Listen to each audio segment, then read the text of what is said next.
Assalamualaikum warahmatullahi wabarakatuh. Salam sejahtera untuk kita semua. Perkenalkan, saya Dusinendri Apenwa selaku moderator perwakilan dari kelompok 2 yang akan memodernisasi presentasi kali ini.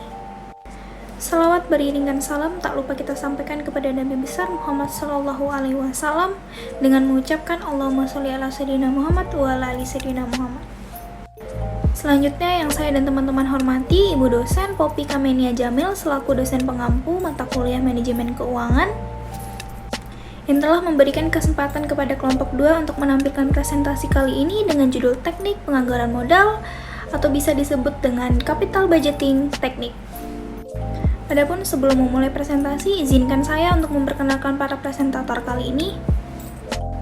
Andi Muhammad Agus Rifandi, Ahmad Lukman Maulana, Iwa Iswayudi, Gina Sabrina, dan saya sendiri Dusinendri Apenwa. Baiklah, saya akan masuk langsung ke presentasinya, yaitu pertama mengenai pengertian atau maksud dari penganggaran modal atau capital budgeting ini sendiri. Penganggaran modal atau capital budgeting merupakan hal yang berkaitan dengan keseluruhan proses perencanaan pengeluaran uang, di mana hasil pengembaliannya ini diharapkan terjadi lebih dari 1 tahun, dengan tujuan untuk bisa memperoleh manfaat, keuntungan, atau benefit di waktu yang akan datang. Penganggaran modal ini penting karena menciptakan penilaian yang akuntabel dan terukur. Manfaat-manfaat penganggaran modal. Yang pertama, perusahaan atau organisasi dapat mengetahui dana yang lebih terperinci karena dana yang telah terikat dalam jangka waktu lebih dari 1 tahun. Yang kedua, menghindari terjadinya over atau under investment. Yang ketiga, bisa lebih terperinci dan teliti karena dana akan semakin banyak dan jumlah dana yang teramat besar. Yang keempat, menghindari terjadinya kesalahan pada saat pembuatan keputusan atau decision making. Assalamualaikum warahmatullahi wabarakatuh. Saya Andi Muhammad Agus Rifandi. Saya di sini akan menjelaskan materi tentang pentingnya penganggaran modal. Penganggaran modal sangatlah penting bagi perusahaan karena mempengaruhi kelangsungan hidup di perusahaan di masa mendatang. Di dalam penganggaran modal melibatkan manajemen keuangan untuk pengambilan keputusan yang dianggap sangat penting bagi perusahaan. Ada beberapa aspek yang perlu kita ketahui tentang pentingnya penganggaran modal. Yang pertama, keputusan penganggaran modal akan berpengaruh pada jangka waktu yang lama sehingga perusahaan kehilangan fleksibilitasnya. Yang kedua, penganggaran modal yang efektif akan menaikkan ketepatan waktu dan kualitas dari penambahan aktiva. Yang ketiga, pengeluaran modal sangatlah penting. Baiklah, selanjutnya saya akan menjelaskan mengenai aspek penting dalam penganggaran modal atau capital budgeting.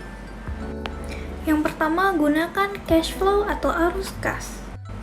Cash flow atau arus kas ini merupakan kas yang sudah diterima di tangan kita dan siap untuk diinvestasikan kembali, sehingga cash flow menjadi lebih relevan dalam melakukan capital budgeting atau penganggaran modal tadi.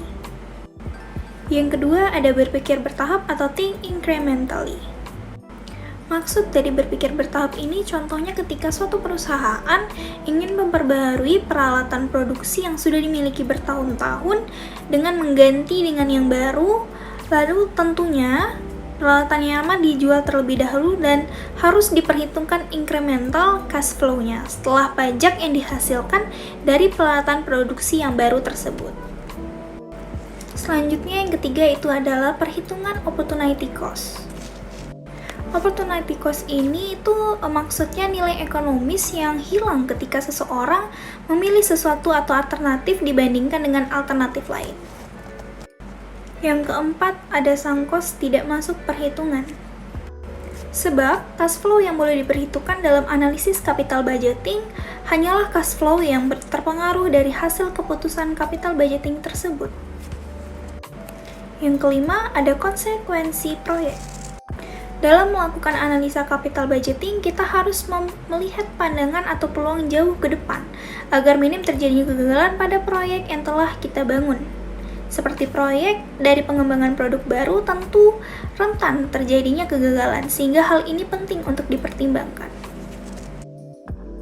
Penganggaran modal. Penganggaran modal adalah pembuatan keputusan perencanaan jangka panjang untuk berinvestasi dalam proyek-proyek Penganggaran modal merupakan suatu alat pengambilan keputusan dan pengendalian yang berlangsung beberapa tahun.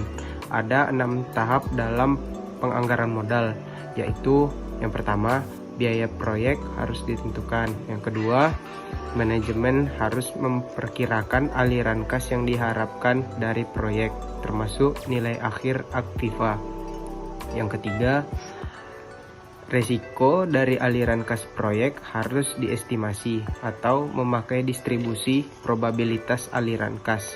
Yang keempat, dengan mengetahui risiko dari proyek, manajemen harus menentukan biaya modal yang tepat untuk mendiskon aliran proyek. Yang kelima, dengan menggunakan nilai waktu uang, aliran kas masuk yang diharapkan digunakan untuk memperkirakan nilai aktiva.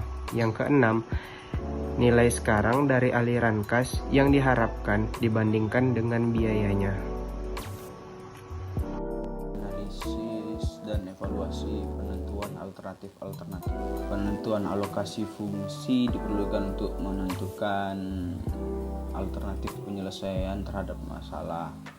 Bentuk alternatif penyelesaian masalah dirumuskan dalam bentuk diagram untuk memudahkan perbandingan antara satu alternatif dengan alternatif lainnya.